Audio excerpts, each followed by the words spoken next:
Now, feelings about Adam Toledo's killing are particularly raw in Little Village, where Toledo's family lives. Amanda Vinicky and producer Marissa Nelson spent the day talking with residents and local leaders about their community and, of course, this shooting. Amanda joins us now to continue our special coverage from Little Village. Amanda. Yes, Brandis, Adam Toledo, only 13 years old, 7th grade. He lived and he died in Little Village, the West Chicago heavily Latino neighborhood known to some as the Mexico of the Midwest. The alley that you see on screen is the 23 to 2400 block of Sawyer, where the foot chase that ended in Toledo's death took place. The community's hurting, right? The community's asking questions. The community's asking for support. Our youth are asking for support. Jesse Huerta leads youth violence prevention and street outreach efforts at Enlace Chicago, which has 3 outposts in Little Village. He is very careful in choosing his words when talking about the Toledo situation. He says he doesn't want to put words in the mouth of the 13 to 24-year-olds that he works with, but he says there is anger, there is fear and confusion about how and why this happened. Little Village resident Barbara SUAREZ GALEANO says many members of her group that's organized Communities Against Deportation are parents who daily know the fear when their children are outside on the streets. The Chicago Police Department is an occupying force in communities of color, black and brown communities, people, colonized communities who have been forcibly migrated. So it's like having sharks in a fish tank all day, every day, just waiting for an opportunity to attack, to go in, to murder, jail, or drag someone away. She says the Toledo shooting was like pouring salt on an open wound. Now, we did speak with her before the video was made public, but she says she didn't plan to watch it. It's important to not focus too much on the surveillance camera videos and that whole narrative, because we feel like sometimes it's a distraction from the issue at hand, which is that every time police are interacting with black and brown people, they find themselves violating their rights and sometimes murdering them.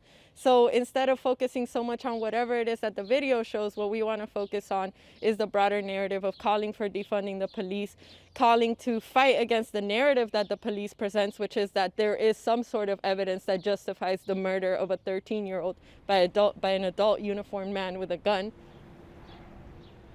She doesn't want better training or new policies for police. She says the only solution is to defund the CPD and then put that money instead towards social programs. Now, the leader of the volunteer organization Little Village Community Council likewise says that Chicago needs to invest more here. Baltazar Enriquez says Little Village has lost a trade school, a Head Start preschool program. He says residents had to fight for parks. Parents had to go on a hunger strike to get a high school here. This is one of the most beautiful neighborhoods. We hold 12 banks.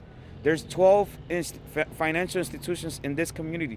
That shows that there's a lot of money here because the families that live here are hardworking families, people with morals and values, and our culture is rich, our food is delicious, our music is wonderful. This is the best community that is, but yet we get treated like animals. Yet we get marginalized. Yet we get called names. Just like they're attacking Adam's mom, just like they're attacking Adam. And shame on those people for attacking us. Enriquez says Mayor Lori Lightfoot needs to stop acting tough and have conversations with real residents, community organizations like his, leaders who are on the ground. As for the CPD, he says there is no need for tactical teams. He says Chicago police need to have a de-escalation force, a social workers force. In England, some of their officers do not carry guns because they are not aggressive. They want to de-escalate the issue. Here in Chicago is shoot first, ask questions later. And this is what we're doing today at the Adam Toledo case. He shot him first, now they want to ask the questions. Meanwhile, lifelong Little Village resident Fanny Medina says that she didn't want to watch the video, but she says she did. She's a mom. She wants to be informed. We spoke with her outside Gary Elementary. That's both where she and Toledo went to school. I mean, regardless of the situation, regardless of whether this 13-year-old boy had a weapon on him or not, he's a boy. Visibly a boy. This is not a little boy that looks like a grown man. And even then, you know, police officers, that's not their job to quote unquote punish someone, to take matters into their own hands and you know, make the decision to shoot and kill somebody. Now, during her press conference today, Mayor Lightfoot said that today is for grieving, tomorrow is for reform. But Jesse Huerta of Enlace, Chicago says that there's no time to wait. We don't have a tomorrow for some kids, right? The Adam Toledo situation should have never happened, right? So there is no tomorrow for him or for his family, right? So if we keep, you know, putting that narrative out there that there's a tomorrow, for some people there's not, right? So there's a today to start doing that work. Huerta did begin doing that work this afternoon and this evening. In Los Angeles, Chicago, violence prevention case managers planned to reach out to the youth that they work with about the video showing Toledo's death. He says that youth need to know that they have a safe place to have this conversation, difficult as it may be, a critical one to have. Now, meanwhile, there was a fairly small march that began on 26th Street earlier this evening with more actions protesting police brutality planned.